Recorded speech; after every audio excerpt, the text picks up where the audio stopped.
Muy buenas. Nuestro caso trata sobre una paciente femenina de 50 años con antecedentes de hipertensión arterial de 25 años de evolución. Acude a consulta refiriendo nicturia, fatiga y malestar en general, náuseas, prurito, espasmos y calambres musculares, además de pérdida de apetito, de peso, confusión, dificultad para respirar e hinchazón de las piernas. Refiere que el prurito es especialmente molesto y se puede observar una escarcha urémica en la cara y el cuello.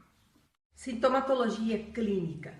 A sintomatologia clínica varia muito segundo o deterioro e da velocidade com que diminui a filtração glomerular. Então, podemos dividir em 4 fases. A primeira fase é a fase temprana, onde a insuficiência renal crônica compensada quando a filtração glomerular está entre 35% a 50%, e nessa fase o paciente vai estar assintomático. A segunda fase é a fase intermédia, a insuficiência renal crônica, então, em estado de retenção compensada, a filtração glomerular está entre 20% a 30%, então empieza a subir a ureia, e então o paciente vai apresentar uma hipertensão, uma anemia e uma hipertrigliceridemia, e então não pode concentrar a urina, então isto vai apresentar também uma poliúria, uma nictúria, e então qualquer processo sobrenadido empeora a insuficiência renal crônica. A outra fase é a fase pré-terminal, então a insuficiência renal crônica com a retenção descompensada, os sintomas são mais fracos, com menos de 20 a 25% da filtração glomerular, vai apresentar esse paciente anemia, uma hipertensão, acidose metabólica, sobrecargas de volume, um transtorno no aparato digestivo, circulatório e no sistema nervoso central e periférico. E a última fase seria a fase terminal, com menos de 10% da filtração glomerular, e já não se pode excretar o potássio, então e se apresentam alterações plurissistêmicas e a morte a curto prazo. Então, o término de insuficiência renal termina se acuna as complicações urêmicas e quando já não se pode tratar, ou o tratamento já não reporta nenhuma melhora. Característica do síndrome urêmico. Bem, para especificar um pouco melhor isso da uremia, então vamos a dividir por aparato, é dizer que vamos falar o que é mais importante. Digestivo que vamos ter é uma anorexia, que é o sintoma mais comum, logo náuseas, vômitos, um alento urêmico, um alento com olor amônio, que se apresenta por ação bacteriana de los gérmenes bucales, que desdobram por la ureia e por la ação da urease. E logo vem a gingivitis, estreñimiento, não? Anorexia, hemorragia gastrointestinais, por erosões das paredes intestinais, e também pode haver uma gastroduodenal, agravando por as alterações em la hemostase sanguínea. E esses pacientes também podem ter um risco mais grande de ter uma úlcera péptica. Por exemplo, temos o sistema nervoso, ataca o sistema nervoso central e periférico, e no sistema nervoso central pode ocasionar fadiga mental, insônio, diminuição do nível de consciência, convulsões. E a encefalopatia urêmica se apresenta em casos avançados e da insuficiência renal crônica, começa com apatia, irritabilidade, vertigo, confusão, alucinações, e no sistema nervoso periférico se apresenta uma polineuropatia, sensitivo motora, síndrome de los pies inquietos, e que se caracteriza por uma sensação pruriginosa ou pulsante. Há uma tendência à diminuição da velocidade e condução motora. Em lo caso da pele, tem um prurito urêmico, mais produzido por la sequedade da pele, atrofia das glândulas sudoríparas, não? Cambia a cor de pé a color amarelento por la retenção de urocromos ou metabólitos, pigmentos, e também pode haver uma artrite, miopatia por debilidade muscular e por catabolismo.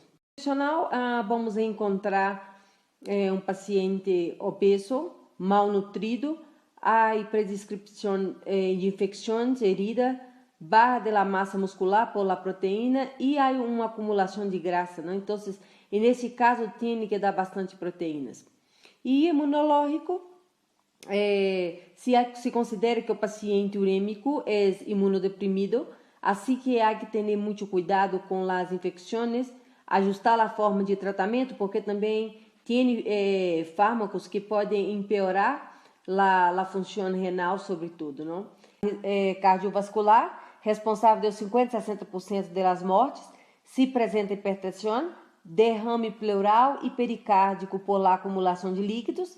Também se agrega aos pacientes com hemodiálise e o problema de equilíbrio volêmico, a INSUF, e cardíaca congestiva, cardiopatia, isquemia por la anemia, e também cardiopatia por lesões torácicas e calcificação dos tecidos brandos.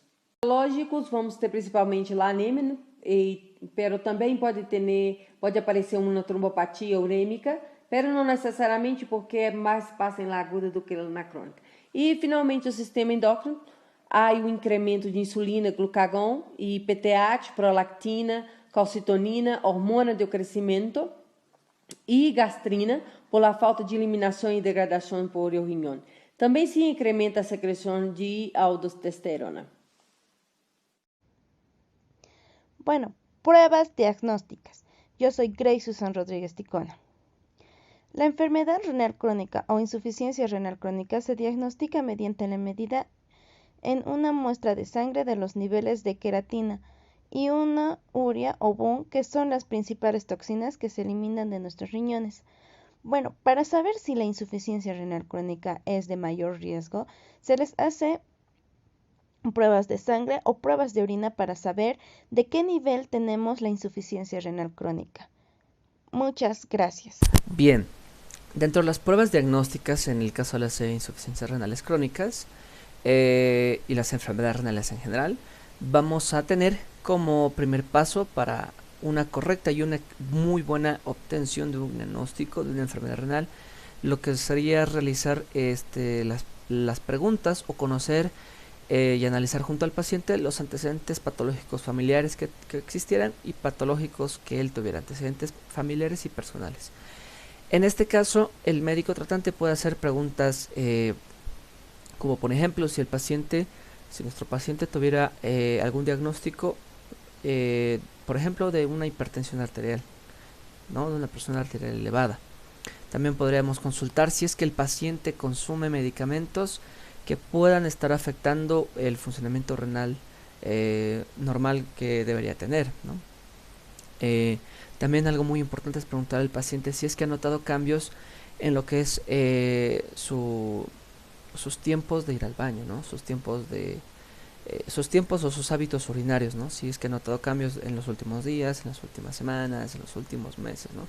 También podría ser, sería de mucha utilidad saber si algún miembro de su familia padeció o es que padece alguna enfermedad renal, ¿no?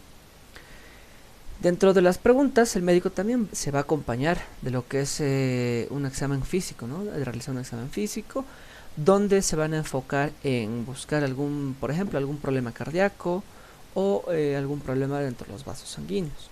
Normalmente los pacientes con enfermedades renales crónicas moderadas o graves suelen tener un aspecto pálido, un aspecto que ya se lo nota enfermo a simple vista, ¿no? La respiración profunda o la respiración de Kussmaul nos va a indicar una hiperventilación. ¿Por qué? Porque esto es respuesta a la causante de una acidosis metabólica con acidemia del paciente. Por eso es que indica un estado de hiperventilación. Los exámenes físicos en el tórax, en el caso de los frotes pericárdicos y pleúricos, nos pueden dar un indicante o un sobresaltante de un signo de uremia, por ejemplo.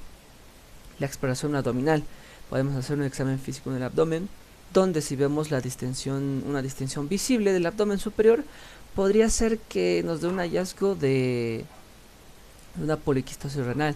Si bien esto no es tan común, sí podría llegar a encontrarse, ¿no?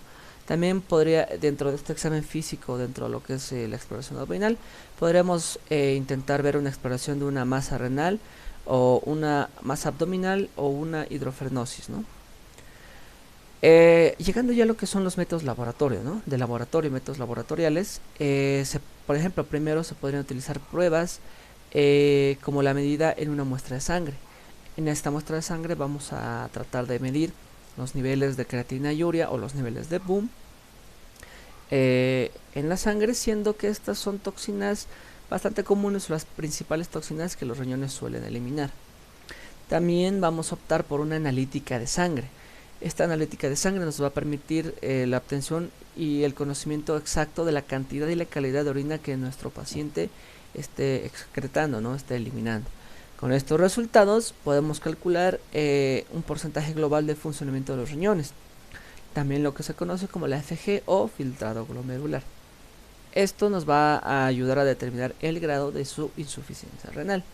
Como vemos en la imagen de la derecha, vamos a ver que estas insuficiencias renales se van a encontrar en 5 estadios, siendo que la primera sería el estadio 1, siendo un daño renal con filtrado glomerular bastante normal, se va a encontrar en lo que son los 90 ml por minuto.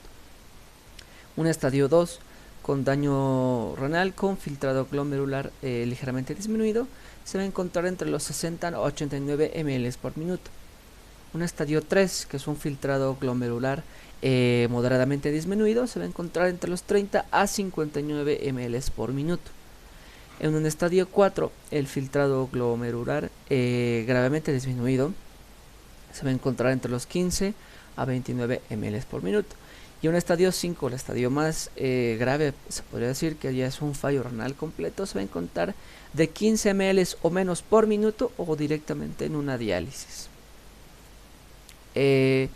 También nos vamos a estar acompañados de pruebas médicas de imágenes, ¿no? Pruebas por imágenes. El médico se podría pedir una ecografía para evaluar lo que es la estructura y el tamaño de los riñones. También estas ecografías podrían sí estar acompañadas por alguna otra prueba de imagen complementaria, ¿no? Otra de las que también se podría recurrir puede ser la extracción de una muestra de tejido renal para su análisis o una biopsia renal, ¿no? Que como vamos a ver en la imagen derecha, esta cosita de acá es una aguja que es bastante larga y delgada, ¿no? Que va a consistir en tomar una muestra de tejido renal. Normalmente estas biopsias renales se van a realizar con anestesia local, entonces no van a tener que ser un proceso quirúrgico bastante complicado, ¿no? Entonces se va a introducir esta aguja bastante alargada y delgada, por lo que van a hacer los riñones, atravesando obviamente lo que es la piel, con el objetivo de extirpar o retraer una pequeña porción de los riñones. Entonces, una vez tengamos esta muestra de los riñones, se va a mandar al posterior laboratorio, en donde la biopsia y los resultados de esta biopsia nos van a ayudar en gran medida a determinar cuál es la causa del problema renal, en este caso una insuficiencia renal crónica que nuestro paciente esté padeciendo. El tratamiento de la insuficiencia renal crónica va a depender de lo que son 3 pilares básicos. Puede ser un tratamiento dietético, farmacológico o tratamiento sustitutivo. El tratamiento va a depender también de los estadios iniciales, que va a ser importante, por el cual vamos a tener que controlar tanto lo que es la presión arterial, supervisar también la cantidad de azúcar, sobre todo en las personas que tienen diabetes. De igual forma vamos a intentar reducir lo que es el peso y controlar los niveles de lípidos en la sangre. También hay que vigilar lo que es la ingesta de proteínas, sal, líquidos, potasio, fósforo, para evitar sobrecargar la función deteriorada del riñón. En este caso vamos a tener lo que es tanto el trasplante sustitutivo de la insuficiencia renal crónica, que este va a tener que ser tanto un trasplante renal o la diálisis, para también, o si no, optar por lo que es un tratamiento conservador. La diferencia de esto es que el tratamiento renal sustitutivo va a ser un tratamiento que desempeñe alguna de las funciones renales, pero el tratamiento conservador va a ser el tratamiento con el que se van a manejar los síntomas de la enfermedad renal. Empezando a describir lo que es un poco más, tenemos el tratamiento sustitutivo, va a estar el trasplante renal y la diálisis. El trasplante renal consiste en recibir un riñón que va a permitir suplir las funciones que se han perdido debido a la insuficiencia renal. En este caso existen dos tipos de trasplante renal en función a la procedencia del riñón del donante. Puede ser un trasplante renal de un donante vivo o un trasplante de renal de un donante cadáver, es decir, una persona que ya falleció. Primero, en el donante vivo, los donantes suelen ser familiares de la persona para que haya mejor compatibilidad. La ventaja de este tipo de trasplante es que se puede realizar cuando la enfermedad renal está ya muy evolucionada, sin necesidad de incluso requerir lo que es un diálisis. Luego tenemos lo que es el trasplante renal de un donante cadáver, una persona muerta. En este caso, el donante es una persona fallecida. El receptor difícilmente puede trasplantarse antes de haber hecho una diálisis durante un determinado tiempo. Y esta duración va a depender de las características clínicas del paciente, del grupo sanguíneo y también de la edad.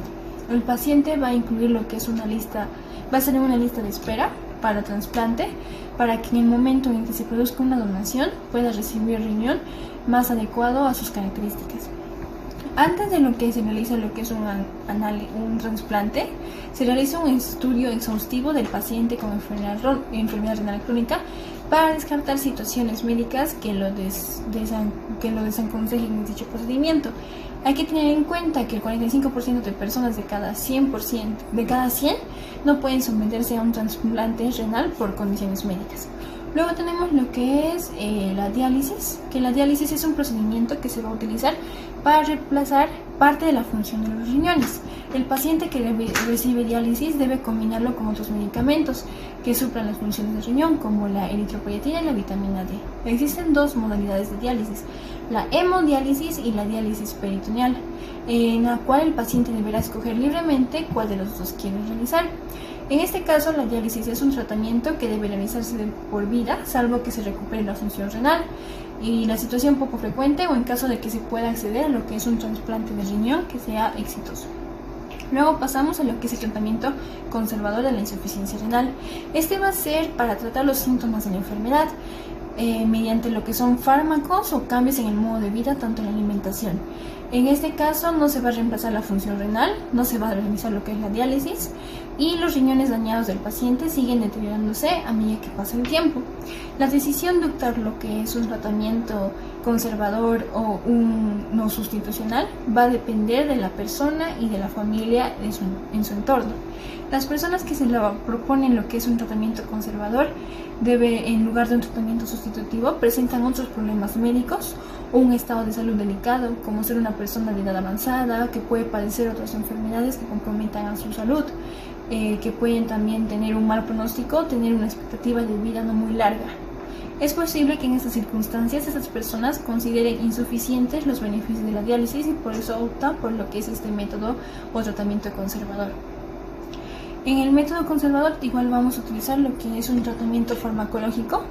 Entre los fármacos que se van a utilizar va a ser los hipotensores, que van a controlar la presión arterial elevada, diuréticos, quelantes del fósforo, suplementos de calcio, la vitamina D, la eritropoyetina, los quelantes de potasio y los inmunosupresores. En caso de ser trasplantado se debe tomar fármacos inmunosupresores para evitar el rechazo del trasplante renal.